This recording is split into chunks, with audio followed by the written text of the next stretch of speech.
We all love a hero.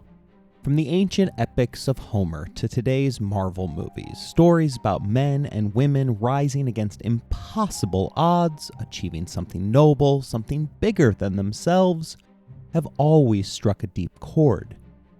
Heroes reassure us. They bring order to chaos. They conquer darkness with light. And most importantly, they give us someone to root for, someone to become. But somewhere along the way, the hero began to change.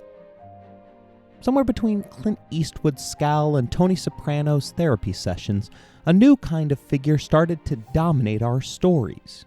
The anti-hero. He isn't noble, he isn't selfless, he lies, he cheats. He does what he must, not necessarily what's right. And yet he still captures our imagination. Why? Because the anti-hero reflects something uncomfortably honest. Our messy, contradictory selves. We like that he fights back. We like that he wins, even if it leaves blood on the floor. Few figures in American history embody this shift, this blur between hero and anti-hero better than Andrew Jackson. By the spring of 1814, Jackson had already done everything we might expect from a traditional hero. He'd risen from nothing, survived the backwoods of the Carolinas, educated himself in law, carved out a future on the Tennessee frontier, and led American troops to a decisive victory in the Creek War. Newspapers called him Old Hickory, a man as tough as the wood for which he was nicknamed. He was fearless, charismatic, and utterly relentless, the kind of frontier figure Americans craved in a war that had offered few victories. But that's only part of the story. There was also the Jackson who trafficked in violence with unnerving ease. The Jackson who enslaved men, women, and children. The Jackson who once threatened to kill a lieutenant over a service dispute. The Jackson who challenged political rivals to duels and carried his wounds, both literal and metaphorical, without shame. In his own time, these traits might have been tolerated, even admired. Through a modern lens, however, they complicate the narrative. They turn our war hero into something darker, flawed, brutal, and magnetic in equal measure. Jackson's story resembles the classic hero's arc. A man from the frontier rises through grit and war to save the Republic. But as we'll see, the further you follow that arc, the harder it becomes to separate hero from anti-hero. Or perhaps even outright villain. When Andrew Jackson returned to Nashville in 1814, fresh from victory at Horseshoe Bend, he wasn't just a man basking in triumph. He was a man still hungry for the next battle, still pushing forward on a journey far from over. Because while the creeks had been broken, another far more powerful enemy was closing in from the south. And when that enemy came knocking, it would be Jackson, contradictions, charisma, and all, who would march to New Orleans and meet them head on.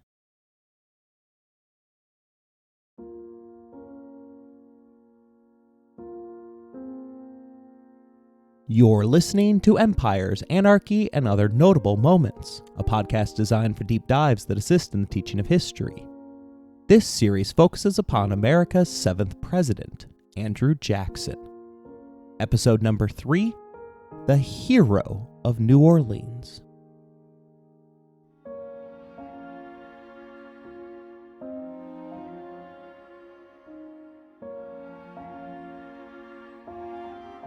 Andrew Jackson returned to Nashville a national hero, bloodied but victorious.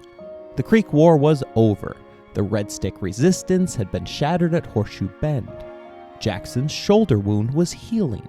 His wife Rachel welcomed him home, and at his side was his newly adopted Creek son, Lincoln, a symbolic gesture meant to project mercy after devastation. This was the return phase of the hero's journey, the triumphant homecoming. But if the arc was supposed to lead to peace, Jackson hadn't read that version of the script. Even as he set foot back in Tennessee, the next threat was already on the horizon.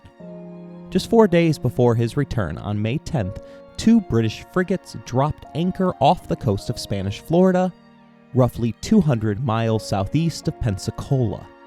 A detachment of Royal Marines came ashore and disappeared into the swamps and pine forests, seeking the remnants of Red Stick warriors who had survived Horseshoe Bend. They came bearing gifts: 2,000 British muskets and ample powder and ball, left on the white sand beaches for their new allies. A Royal Marine captain even stayed behind to train the Red Sticks and their Seminole cousins in European military tactics. The British believed they'd found fertile ground for rebellion.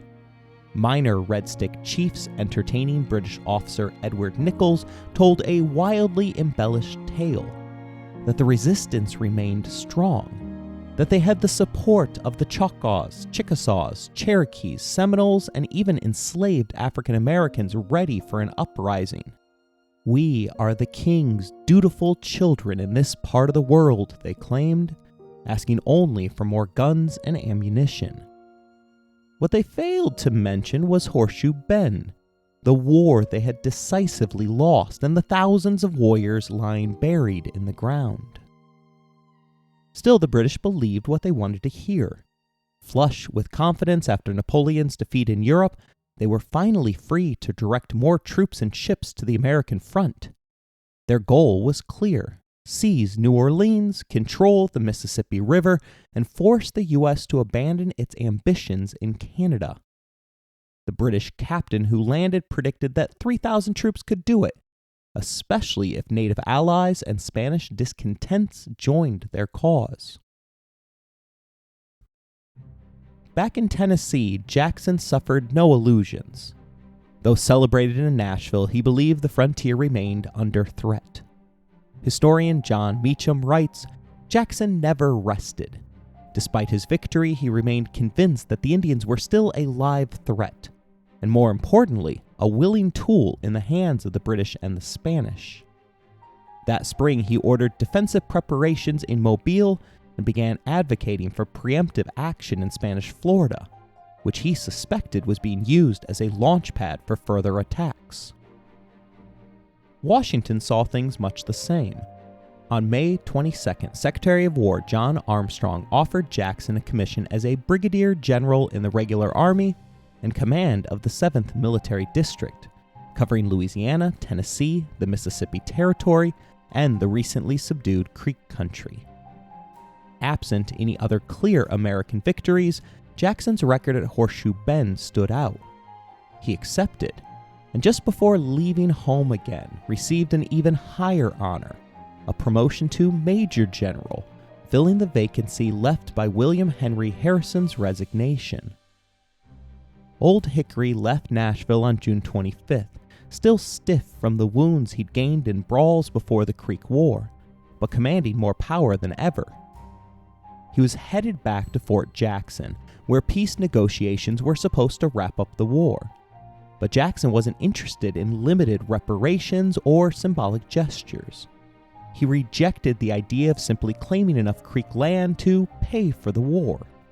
Instead, he pushed for a massive land grab, a corridor connecting Georgia, the Mississippi Territory, and Tennessee, an unmixed buffer zone of American settlers that he said would form a bulwark against foreign invasion. In Jackson's words, "Our national security requires it. Their security requires it.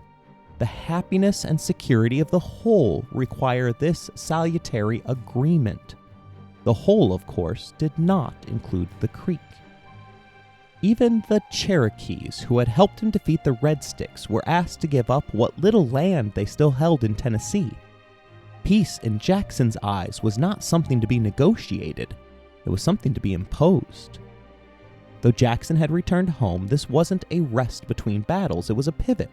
The enemy had changed. The war was shifting from the interior to the coast, from subduing natives to holding off the global power. His journey, far from ending, was entering its next stage.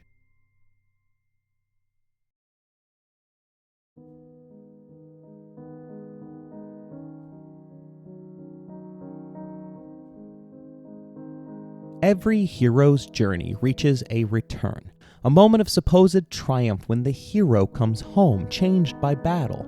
But for Andrew Jackson, that return was not one of peace, but of reckoning.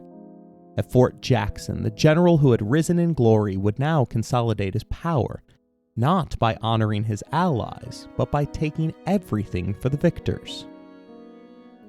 He arrived on July 10, 1814, at the half-finished outpost that now bore his name, built on the ruins of the Creek town of Tohopeka, where just months before he had broken the Red Stick resistance. Though the fort was little more than a shell and unfit for defense, Jackson made it the headquarters of his newly acquired 7th Military District. From this symbolic high ground, he began his next campaign, not a military one, but a political and territorial one, aimed at the complete submission of the Creek Nation. The very next day, Jackson ordered Indian agent Benjamin Hawkins to summon both the defeated Red Sticks and the friendly Creeks, those who had fought under him, to the fort for a treaty council on August 1st.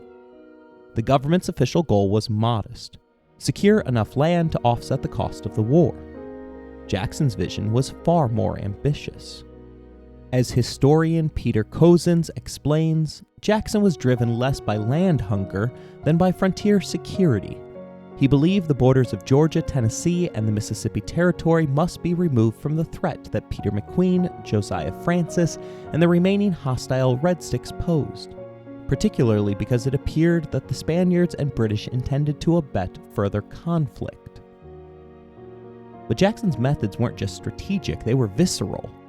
Historian Alan Taylor writes, Jackson insisted that a proper man had to defend white women and children by destroying the greatest supposed threat to them, Indians.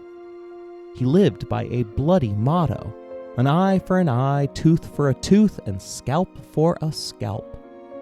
This vengeful style thrilled many Southern men who feared Indian uprisings as well as slave revolts.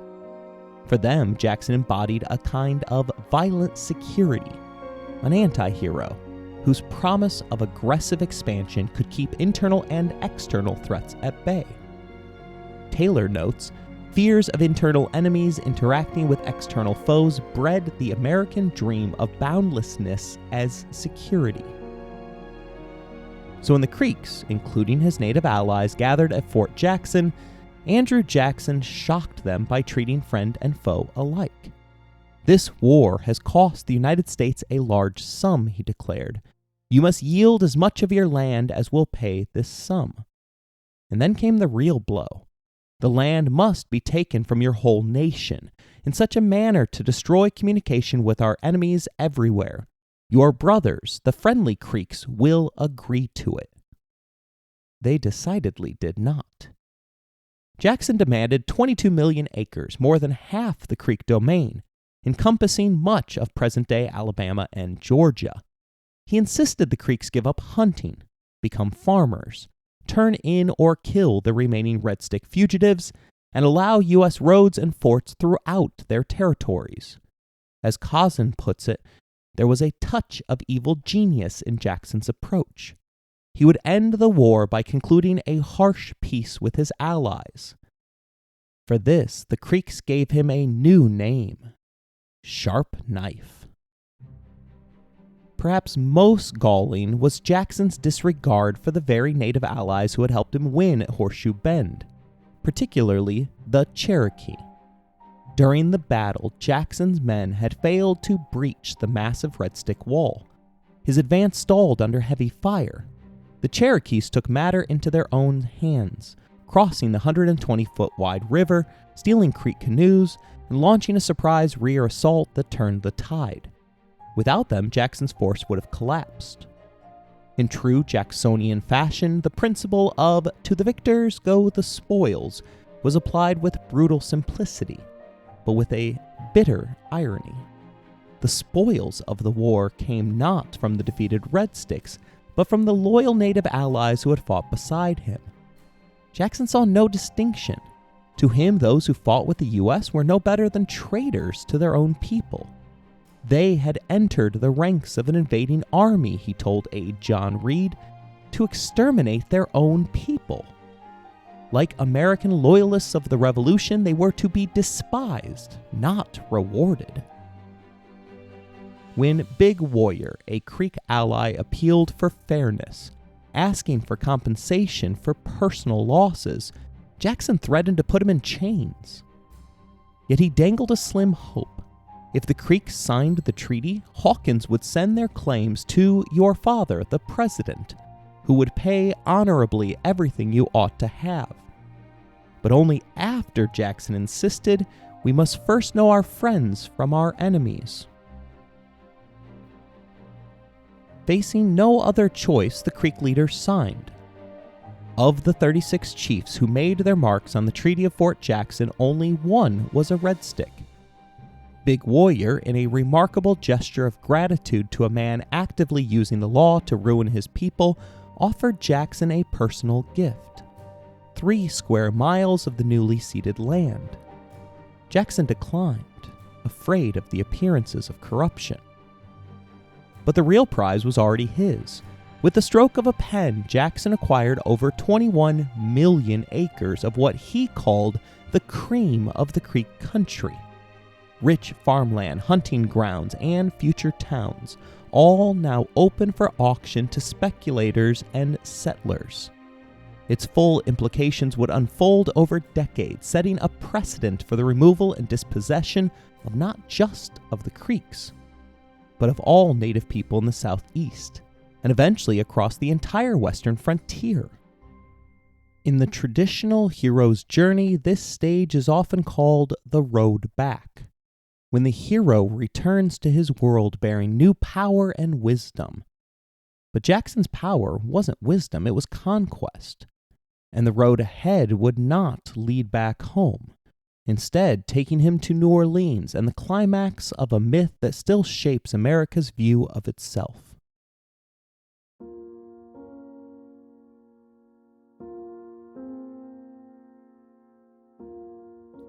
Before we follow Andrew Jackson into the swamps and cotton fields of the Gulf South, we need to step back and widen the lens. While Jackson was forging new treaties and redrawing the American frontier, the rest of the nation was tumbling into a larger, more chaotic conflict, the War of 1812. Up to now, we've mostly glanced past the war's causes, but Jackson's rise, the fighting in the South, and the coming Battle of New Orleans all flowed from deeper tensions: a crumbling peace, a broken economy, and a desperate effort to unite a divided republic via war. It begins with Thomas Jefferson, who swept into office in 1800, promising to restore the Revolution's values. Jefferson shifted American foreign policy away from Britain and towards revolutionary France. He struck a cozy relationship with Napoleon, which paid off in 1803 with the Louisiana Purchase. That bargain, however, only happened because of another revolution, the Haitian Revolt, the only successful slave rebellion in world history. Haiti's victory over French forces convinced Napoleon to abandon his New World ambitions, and in turn to offload Louisiana. But Jefferson, ever wary of what that rebellion represented, barred Haitian immigrants from entering the U.S., fearing they might inspire enslaved people in the South to follow suit. Jefferson sought neutrality, but the global war between Britain and France made that impossible. The most pressing issue, the British Royal Navy, desperate for manpower, began impressing sailors from American ships. Not just a few, thousands. Historian Alan Taylor notes that the British considered anyone born beneath the crown, whether it be in England, Ireland, Canada, a subject for life, regardless of naturalization. Naval captains insisted that they had the right and duty to stop any ship and retrieve their sailors. By 1807, over 9,000 British-born sailors, mostly Irish, worked on American ships, drawn by higher wages. As Taylor explains, Defining American citizens narrowly and British subjects broadly, naval captains simply took the best sailors. Americans saw it differently. This was not law, it was kidnapping, an insult to national honor. Republican ideas of the voluntary citizen clashed with Britain's notion of the perpetual subject. Newspapers and taverns erupted, men whipped at sea, American flags ignored, dignity trampled. Jefferson's response was economic. The Embargo Act of 1807. No more American ships in foreign ports. He believed it would choke British industry, stir labor unrest, and force a policy change. Instead, it crippled the U.S. economy, particularly in New England, where shipping was everything. Smuggling boomed. Jefferson expanded federal power to enforce the law. Militiamen patrolled borders, deadly shootouts erupted, livelihoods were ruined, and resentment soared. His Treasury Secretary Albert Galatian groaned, "I had rather encounter war itself than to display our impetus to enforce our own laws." Political backlash followed. The Federalist Party, nearly dead, found new life. In New England, where commerce had collapsed, Federalists accused Jefferson and his Southern allies of deliberately impoverishing the region in order to consolidate their power. Some depicted slave-owning Virginians as enemies of free white labor, enriching plantations while destroying Yankee merchants. One paper warned, "Civil war on slavery loomed." The embargo fractured the nation, rather than uniting it. Jefferson left the mess to his successor, James Madison, in 1809, but things only got worse. Maritime tensions collided with frontier violence. White settlers pushing west encountered organized native resistance, led by figures like Tecumseh, the Shawnee warrior and statesman, and his brother, the Prophet. They urged native nations to unite against U.S. expansion and rejected land sales. Indiana's territorial governor, William Henry Harrison, called Tecumseh one of those uncommon geniuses which spring up occasionally to produce revolution. Tecumseh moved from the Wabash to the Mississippi, building alliances and securing British weapons for the war to come. Harrison dismissed the prophet as a fraud, challenging him to cause the sun to stand still. They say what you don't know might kill ya. In this case, what Harrison didn't know was that there was a solar eclipse due on June 16, 1806. So when the sky darkened as the prophet predicted, native faith deepened. In November 1811, with Tecumseh away, Harrison marched on Prophetstown with 1,200 troops. Warriors struck first at Tippecanoe Creek. Though Harrison repelled the attack, he lost many men. The town burned. Republicans hailed Tippecanoe as proof that British armed savages were plotting against frontier settlements. In Tennessee, one observer, Andrew Jackson, was furious, stating, "The blood of our murdered countrymen must be revenged. Those banditti and the secret agents of Great Britain must be swept from the face of the earth." Native resistance was now woven into a Republican narrative, a British conspiracy with Indians cast as merciless pawns. Newspapers merged images of naval flogging and frontier scalping, calling for the defense of sailors, women, and children from Britons and Indians alike. Enter the Warhawks. Led by Henry Clay of Kentucky, these young, brash Republicans saw war as a moral crusade. Clay dreamed of invading Canada to extinguish the torch that lights up savage warfare. War, they argued, would purify the nation, restore revolutionary virtue, and show Americans would no longer suffer insults from monarchs or savages. By late 1811, President Madison urged Congress to prepare. One Republican summed it up, stating, "The honor of the nation and that of the party are bound up together. Both will be sacrificed if war be not declared." Madison knew the country wasn't ready.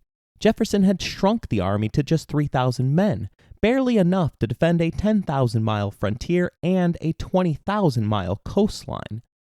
Yet the president said, "I knew the unprepared state of the country, but I esteemed it was necessary to throw forward the flag, sure the people would press forward and defend it." In June 1812, Congress declared war, the first in U.S. history. Every single Federalist in Congress voted against it. 81% of Republicans supported it. The War of 1812 had begun not with a bang, but a brawl. In Baltimore, Republican mobs attacked Federalists, tearing down newspapers, smashing windows, and beating prisoners while women shouted, "Kill the Tories!" One man died, 11 were maimed, and a jury acquitted the rioters. Meanwhile, Republican plans to invade Canada faltered. Early victories went to the British, who rallied native support and forced General Hull to surrender Detroit without firing a shot. Even as Americans briefly occupied York, present-day Toronto, in 1813, they burned the Parliament buildings and looted the town. Prophetstown and York became the first capitals destroyed in the War of 1812. But they weren't the last.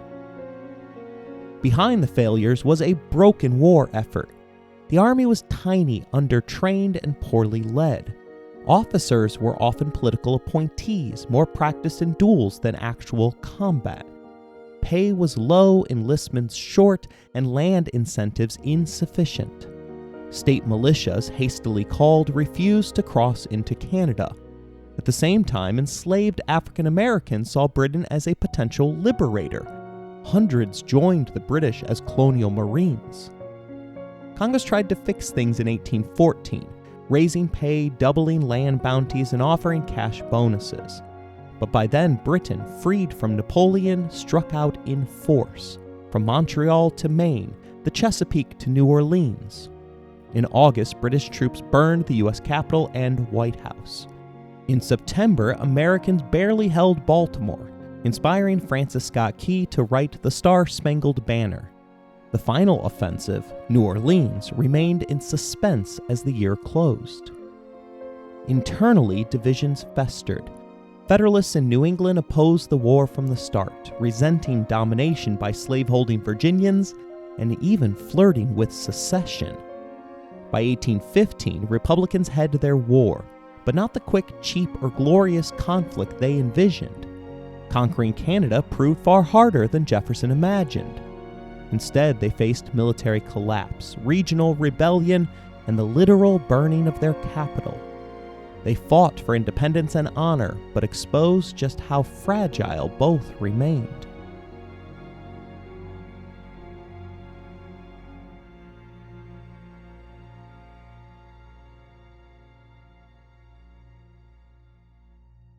Jackson's actions in ignoring federal guidance regarding the Treaty of Fort Jackson revealed the general's rebellious streak.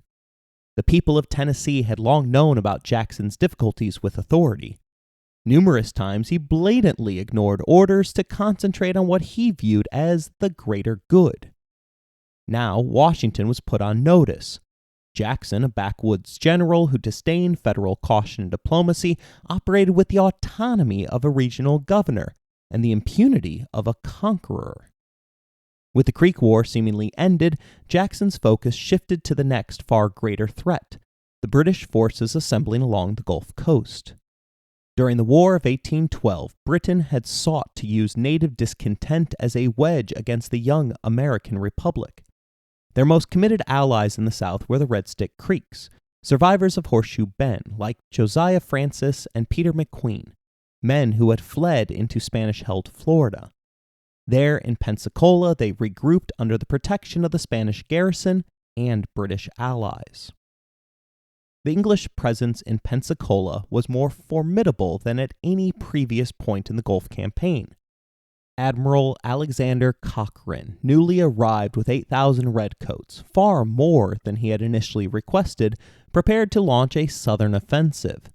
While he remained sympathetic to native resistance, Cochrane no longer depended on Creek warriors as auxiliaries. As a result, the Red Sticks were able to avoid major pitched battles, spiking their cannons and evacuating their soldiers to instead try and flank Jackson at sea. The British now had the manpower to challenge American control directly, without relying on their indigenous alliances. To Jackson, Pensacola was a red flag, not only a base for British troops and Red Stick remnants, but a political insult. Despite Spanish neutrality, the city had become a launching pad for British imperial ambitions. When Madison sent a restrained directive cautioning Jackson to respect Spanish sovereignty, Jackson dismissed it outright. Invoking the broad principle of self-preservation, he announced his intention to strike preemptively. In early November 1814, Jackson marched into West Florida with 4,000 American troops and 700 Choctaw allies. The seizure of Pensacola was swift. British troops evacuated the town after destroying their own fortifications. Spanish forces, outmatched and unwilling to provoke further conflict, quickly surrendered. Jackson paraded triumphantly through the city, declaring its liberation from foreign interference. But this was not conquest for conquest's sake. Jackson believed that rooting out the Red Sticks and their redcoat abettors in Pensacola would, in his words, put an end to the Indian War in the South, severing them from European support. In reality, Pensacola was only a prelude. Jackson understood that the true British objective was New Orleans, the gateway to the Mississippi River, and the entire interior of the North American continent. Knowing the British would strike soon, Jackson withdrew westward. He had little time, limited men, and a city in urgent need of defense.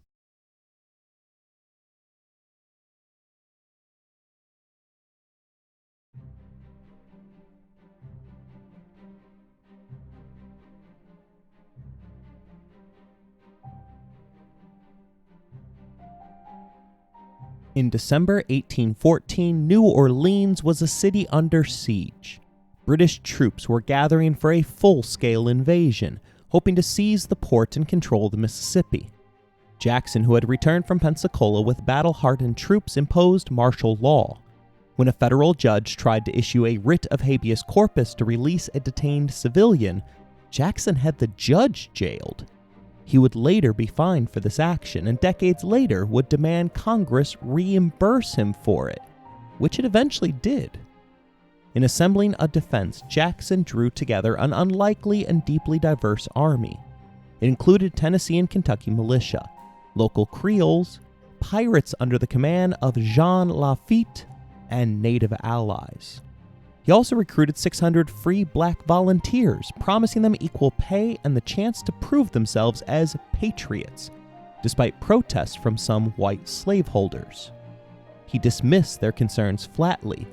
They must be either for us or against us. Distrust them and you make them your enemies. Jackson also pressed thousands of enslaved men into service. Though not armed, they played a vital role, building defenses and moving supplies through flooded terrain and cold winter rains. Their labor would prove critical. Then, on December 23rd, Jackson received alarming news. A large British force had landed south of New Orleans and taken position at a nearby sugar plantation. In a bold and violent move, Jackson ordered a night attack. American soldiers swarmed the British camp, wielding muskets, tomahawks, and knives in close-quarter combat. The surprise assault left British bodies strewn across the cane fields and disrupted their timetable. It was not a decisive victory, but it sent a clear message. Jackson would strike first, and with fury. The Americans fell back a mile and immediately began preparing for a full-scale invasion. Jackson accurately predicted the British approach. All through Christmas Eve and Christmas Day, his men, a patchwork of Tennessee militiamen, Creole volunteers, Choctaw allies, enslaved laborers, and pressed freedmen, worked around the clock. With the advice of the pirate chief, they extended their rampart deep into the swamp, closing off a dangerous flank. Over the next 2 weeks, they constructed a formidable defense, a half-mile earthen wall bristling with 8 batteries of artillery, fronted by a 10-foot wide moat filled with water from the Mississippi. On one side lay the mighty river, on the other an impenetrable cypress swamp. On December 27th, British guns opened fire, sinking the American gunboat Carolina in a fiery blast. Another vessel, the Louisiana, escaped upriver and took position across from Jackson's lines. The next day, the British advanced in full daylight, thousands of redcoats in tight formation moving in columns across the field. American rifles and artillery tore into their ranks, and by mid-afternoon the British commander, General Edward Pachamon, called off the assault. The American line held. Still, the worst was yet to come. On New Year's Day, 1815, the British launched a full artillery barrage, hoping to destroy Jackson's defenses and spear it in one stroke. Cannons roared across the field for hours. Jackson's headquarters at the McCarty plantation was struck repeatedly, over 100 cannonballs in the first 10 minutes alone. But he and his staff escaped uninjured, covered with dust, but resolute. It was during this barrage that the legendary pirate artillerymen proved their worth. According to German merchant Vincent Nolte, the main British battery focused its fire on Dominique U and Rinaldo Beluche, who manned two massive 24-pounders.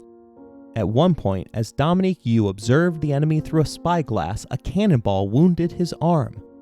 "I will pay them for that," he shouted, then had his arm hastily bound before returning to his gun. His retaliatory shot obliterated a British gun carriage and killed several men. When another British shot knocked one of his cannons off its mount, he shrugged off his injury as only some scratch by gar, and fired his other cannon, this time loaded with chain shot. The shot disabled a major British gun and killed or wounded 6 more. By noon, 2/3 of the British guns had been silenced. Their situation was becoming dire. Encamped for over a week, their supplies were nearly gone, and they had resorted to raiding nearby plantations for food. The British general had just learned that 2,000 reinforcements were en route, but wouldn't arrive in time for a coordinated push. Jackson, by contrast, sat behind strong defenses with a steady supply of ammunition, thanks in no small part to the pirate smugglers. But even he felt the weight of what was coming. On January 7th, he spent most of the afternoon observing the British camp from the battered plantation. The British were massing for a final push. They will attack at daybreak, he predicted.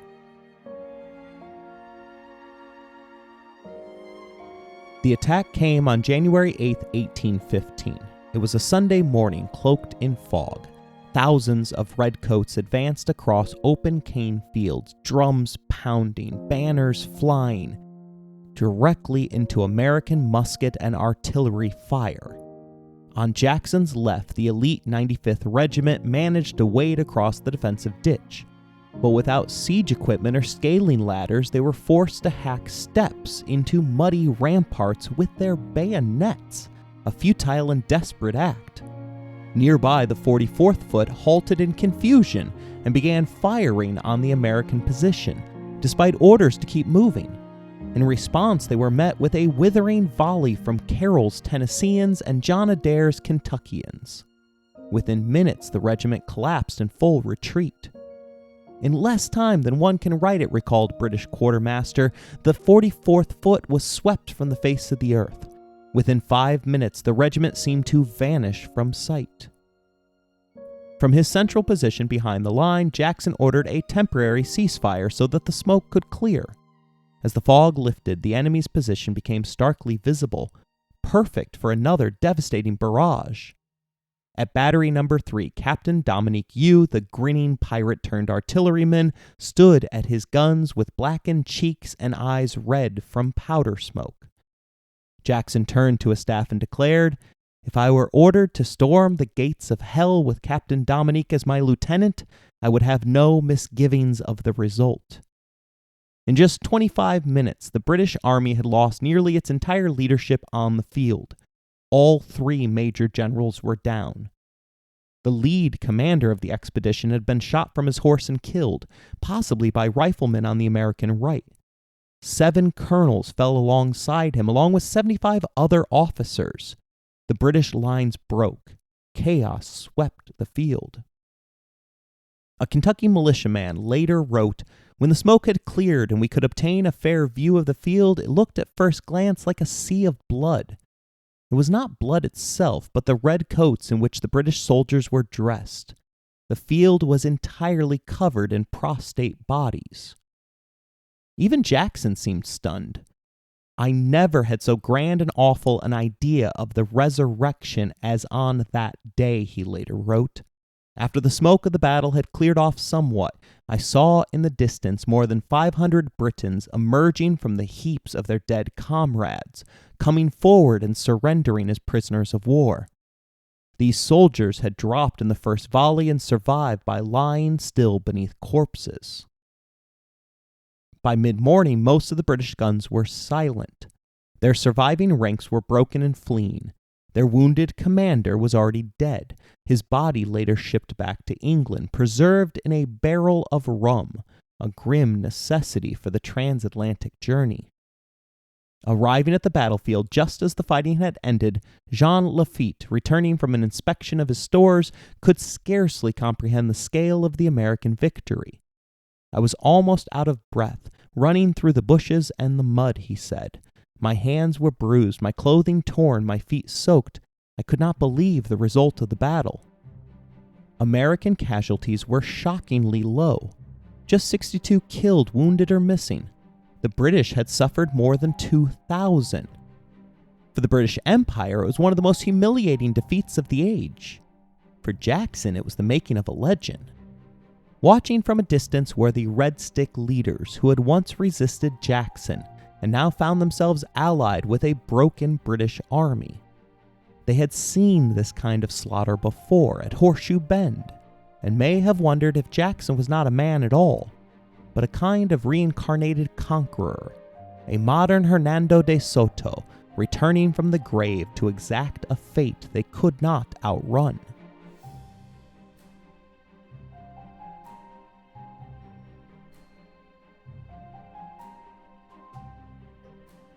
New Orleans erupted in celebration. The city's Catholic leaders declared Jackson an agent of divine providence. Newspapers across the young nation hailed the victory as a second American Revolution. But the war was already over. Just 2 weeks earlier, on December 24, 1814, American and British diplomats had signed the Treaty of Ghent in Belgium.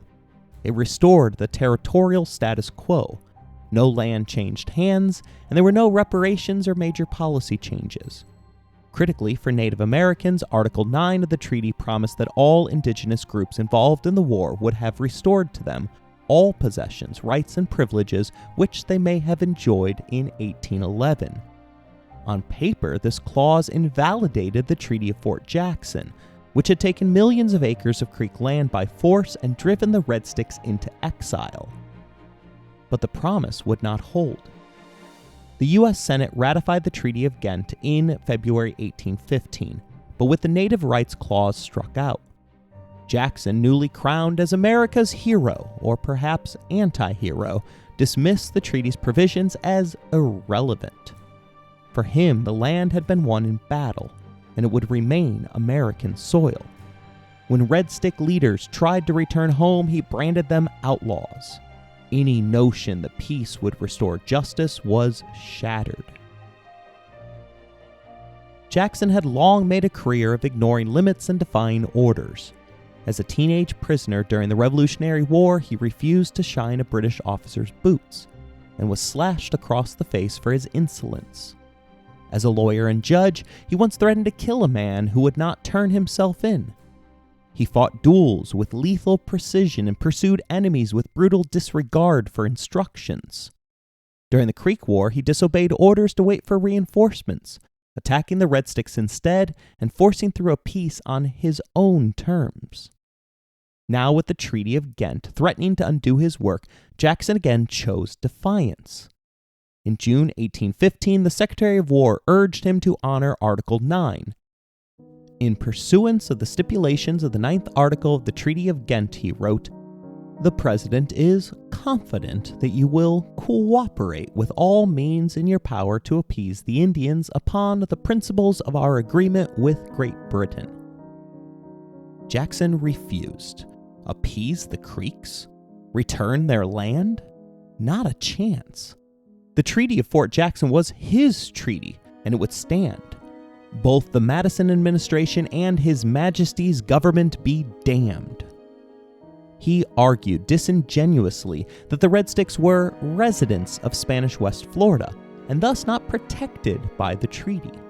Friendly Creeks, having freely signed the treaty at Fort Jackson, were also excluded by his logic. No one overruled him. Jackson spoke not just for himself, but for the rising Western interests that now dominated the Democratic Republican Party. Cozens writes, "Neither the Secretary of War nor President Madison dared overrule him, and so Jackson continued to remove friendly Creeks from the ceded country unimpeded." And so the war ended, not with diplomacy, but with gunfire and blood. The Treaty of Ghent ended hostilities between nations, but for native peoples, particularly the Creek and their Red Stick faction, it changed nothing. Their lands were gone, and the United States would not be giving them back. Jackson had defied international law, trampled constitutional rights, violated foreign sovereignty, and reshaped race relations in the region. And for this, he was celebrated, not censured. The British had been repelled, the Spanish embarrassed, and the native resistance that had once stretched from the Gulf Coast to the Great Lakes lay in ruins. The war was over, but Andrew Jackson's rise had just begun. I hope you enjoyed today's episode. If you want to interact with the show, you can email us at resourcesbylowery@gmail.com or find us on Bluesky beneath the handle EmpiresPod. If you would like to financially support the show, please look in the description for more information. As always, thank you for listening, rating the show, and spreading the word.